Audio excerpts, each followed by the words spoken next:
You know, your F.A.B.s don't always have to be loud and gaudy.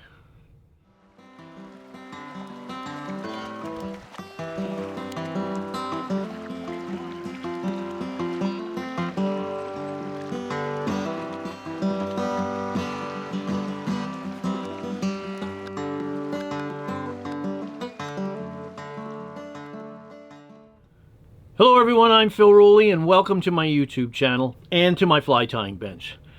If you've been here before, thanks for dropping by once again. If this is your first time visiting my channel, I provide fly tying and fly fishing content that I hope makes your next day on the water more successful. The F.A.B. or foam Arsed Blob is one of my favorite attractor flies. It's typically tied loud and gaudy in bright fluorescent colors. But recently I've started using F.A.B.s in more somber colors, and this particular one I call the Dragon F.A.B because it's tied in colors that are similar to an immature dragonfly nymph, have worked very well for me. It's a great alternative when the bright ones don't work. So join me, let me show you how I tie it. So let's tie the F.A.B dragon. Proof that you don't need to always have loud, gaudy F.A.B.s in your fly box. A few imitative colors work well. So into the jaws of the vise, I've put a Daiichi 1530 number 8. This is a 2 extra heavy wet fly hook, good stout hook, good strong hook.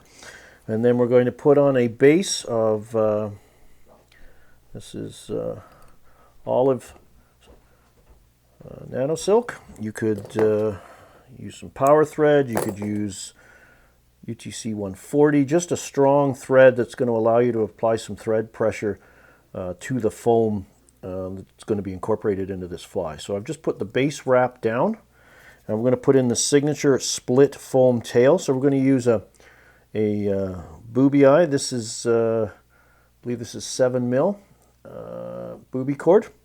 So I'm going to come in and trim it roughly in half, maybe a little longer, like so.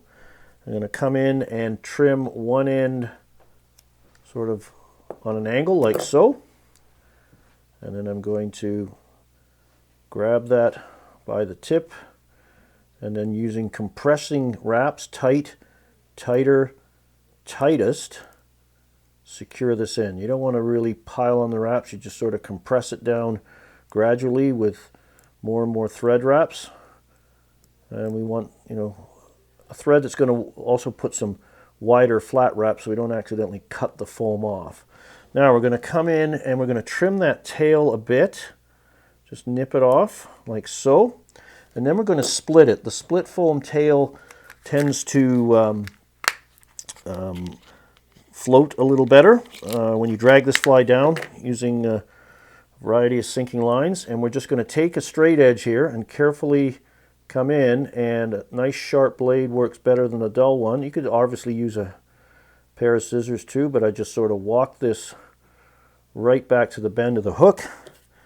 That gives that nice split tail like so. And then the body is just a two-tone body. You have a couple of choices. The back half, again, this is to suggest a juvenile dragonfly. It doesn't have legs or anything, but just the overall size and coloration. It's suggestive. So we're going to use a dark olive, either a dark olive jelly Fritz or this Ellerdine olive jelly Fritz as well. And I'm going to use the dark olive for this example. And what I've done off camera is just taken a length and put it in a glass of water and then stripped it through my fingers to remove most of the water. But this stuff is so much easier to tie in if you tie it in wet, because you can sweep these fibers back out of the way. So I've exposed the core, and we're just going to tie that in place. Got a few fibers in there as well. Just bind that in, bring the tying thread up to about 2/3 of the shank length.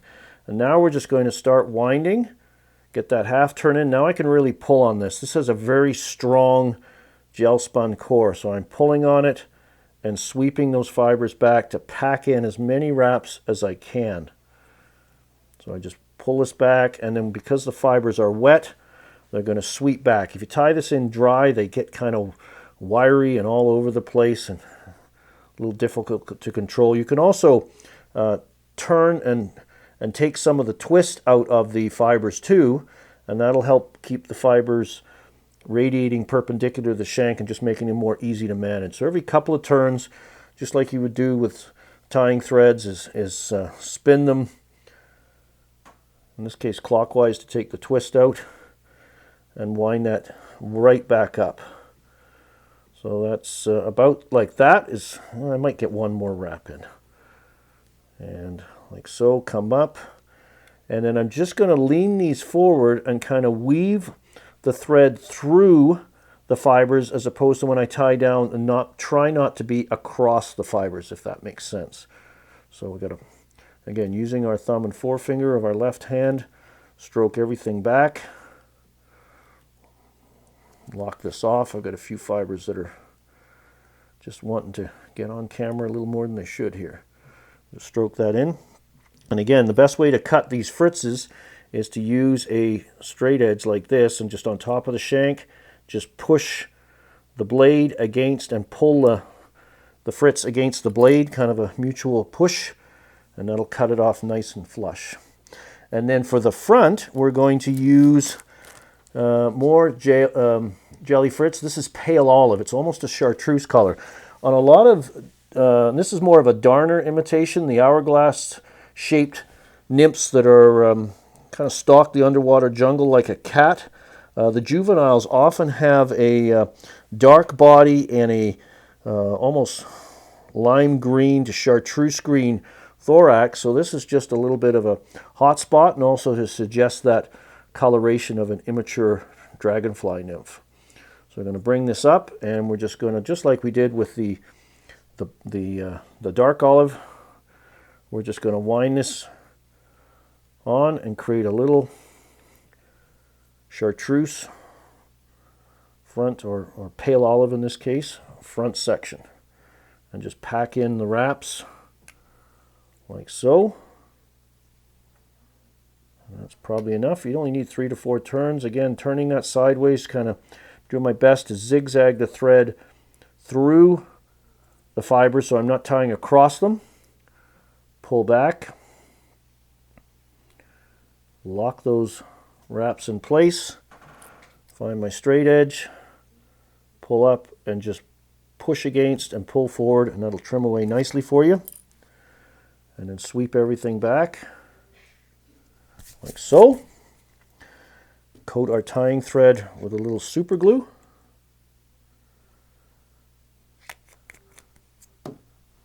Pull our, expose the eye, trying to not get any of those pale olive fibers in. Build up a neat head. Grab our whip finish tool. Come in. Tie this off and trim away our excess thread. And that'll dry out. And that's our finished F.A.B. dragon. Simple, suggestive. Again, proof that you don't always have to have bright, garish, fluorescent F.A.B.s. They certainly work. But sometimes these more natural colors work really well too.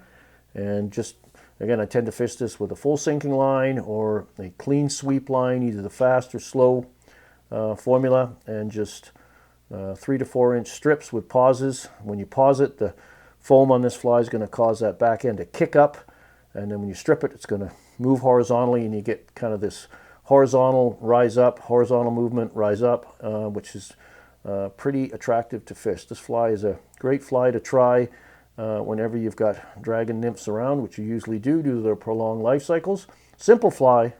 Put a few in these in the F.A.B. section of your fly box beside those gaudy ones.